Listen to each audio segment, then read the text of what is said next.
Crecí en Ohio en los años 70 y mi amigo de la infancia Joey y yo estábamos afuera todo el tiempo que podíamos. Joey vivía en una granja que bordeaba un bosque bastante grande y mis padres me dejaban en la mañana y nos quedábamos en el bosque todo el fin de semana.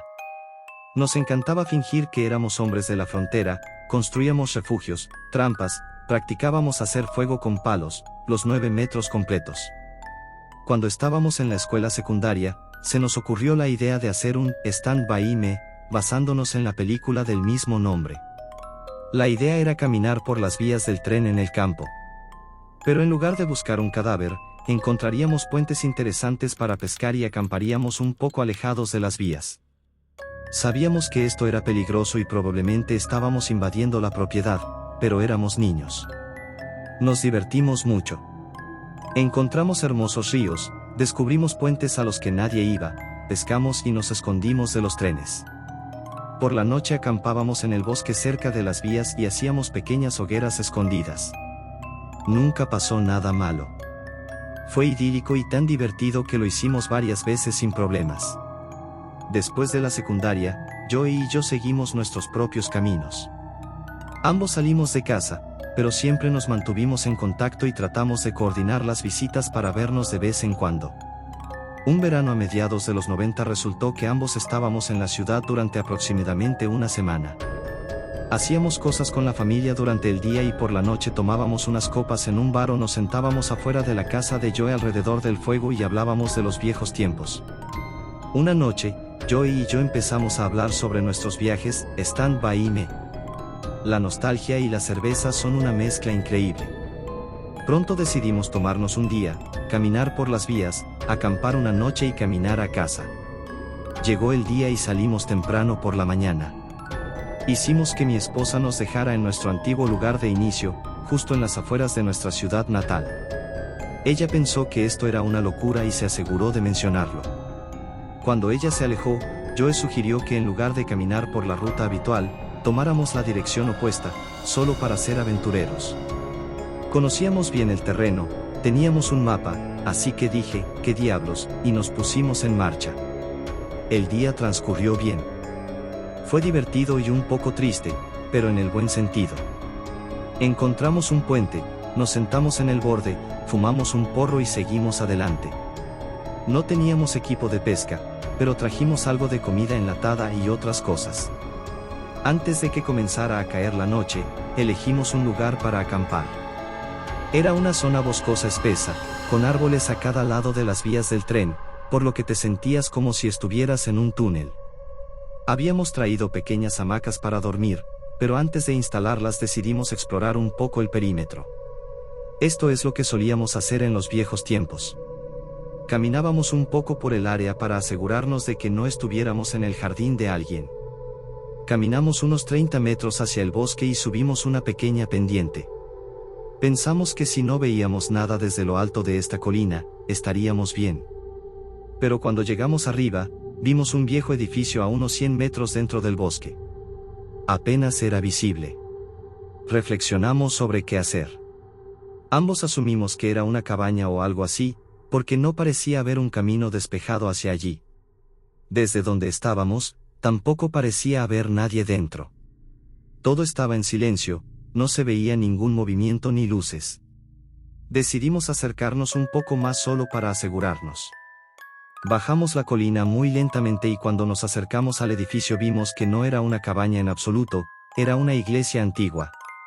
Parecía que llevaba años abandonada. Era un edificio bajo y hundido, cuyos tablones de madera estaban casi negros por los años de musgo y podredumbre. Una cruz todavía se alzaba sobre el lugar, también negra por la intemperie. Ninguna de las ventanas tenía vidrios y no había puertas, solo portales abiertos. Nos acercamos lo suficiente para ver el interior, había filas de bancos y una sección edificada al frente para el predicador. No entramos del todo, no queríamos hacerlo. Más allá de todo eso, no había señales de nadie más. Ni huellas, ni caminos, ni carreteras. Era una iglesia abandonada. Salimos inmediatamente y volvimos a subir la colina hasta el lugar que habíamos elegido para acampar. Tener una colina entre nosotros y la iglesia nos hizo sentir mejor, pero todavía estábamos un poco incómodos. Lo atribuimos al terror natural de ver una iglesia en medio del bosque. Además, ya estaba anocheciendo y decidimos armar nuestras hamacas e irnos a dormir para seguir temprano en la mañana. Cayó la noche y mientras nos recostábamos en nuestras hamacas, comenzamos a escuchar algo en dirección de la iglesia. Nuestra conversación al respecto fue más o menos así. ¿Escuchas eso? ¿Qué carajo es eso? Suena como gente cantando. Y sonaba como cantar. Ambos salimos de nuestras hamacas y nos agachamos, esforzándonos por escuchar más. Escuchamos durante 1 o 2 minutos y el canto continuó, pero no se hacía más fuerte. Finalmente decidimos volver a subir la colina y ver si podíamos espiar de dónde venía el sonido. Todavía podíamos movernos tranquilamente por el bosque como en los viejos tiempos. La luna apenas había salido pero proporcionaba suficiente luz para que no chocáramos contra un árbol, aunque estaba casi completamente oscuro. No usamos linternas mientras subíamos lentamente la colina y no hablamos. Cuando llegamos a la cima vimos una luz a lo lejos. Venía de la iglesia. Y el canto venía desde dentro. Joey y yo juntamos nuestras cabezas y tuvimos una conversación en voz baja que se redujo a ¿puedes creer esta mierda? La luz parecía la de una vela por la forma en que parpadeaba y, aunque lo intentamos, no pudimos distinguir lo que se cantaba. Sonaba como música de iglesia, pero en otro idioma. Nos sentamos y observamos durante un rato, tratando de ver quién estaba allí, pero solo vimos sombras ocasionales. Tampoco teníamos intención de acercarnos, teníamos aproximadamente la longitud de un campo de fútbol entre nosotros y nuestro objetivo era que siguiera así. El canto continuó por un rato y luego cesó. Después de eso, una voz masculina retumbante comenzó a cantar. Ya estaba asustado, pero esta voz me asustó muchísimo. Sonaba como un predicador del Antiguo Testamento que se ve en las películas, pero nuevamente era como si estuviera hablando en un idioma diferente porque no podíamos entender ni una sola palabra. Finalmente llegó el momento en que la única voz masculina decía algo y luego un grupo de voces respondían en una canción. Esto duró un rato y luego todos estallaron en un largo y sostenido gemido que se hacía cada vez más fuerte. Se volvió tan ruidoso y tan inquietante que me tapé los oídos. Luego se detuvo. En ese momento me estaba preparando para decir, vámonos de aquí, cuando Joe puso una mano en mi hombro y siseó, están saliendo. Estábamos lo suficientemente lejos como para no poder distinguirlos muy bien, pero lo que pudimos ver fue una fila de figuras saliendo por la puerta abierta, todas tomadas de la mano en fila india. Pudimos ver que algunos de ellos tenían linternas. Comenzaron a cantar de nuevo y la luz de las linternas comenzó a moverse hacia nosotros y el cerro. Regresamos a nuestro campamento, tomamos nuestras cosas y corrimos hacia las vías. Una vez allí, corrimos por las vías en la dirección por la que habíamos venido. Después de unos minutos, nos detuvimos y miramos hacia atrás.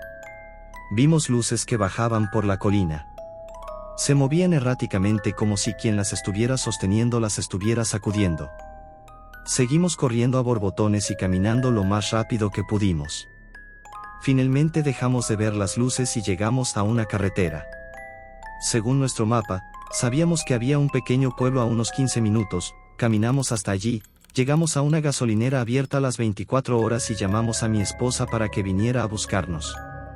Mi esposa y otros amigos pensaron que eran niños jugando, pero escuché esas voces y seguro que no me parecían niños.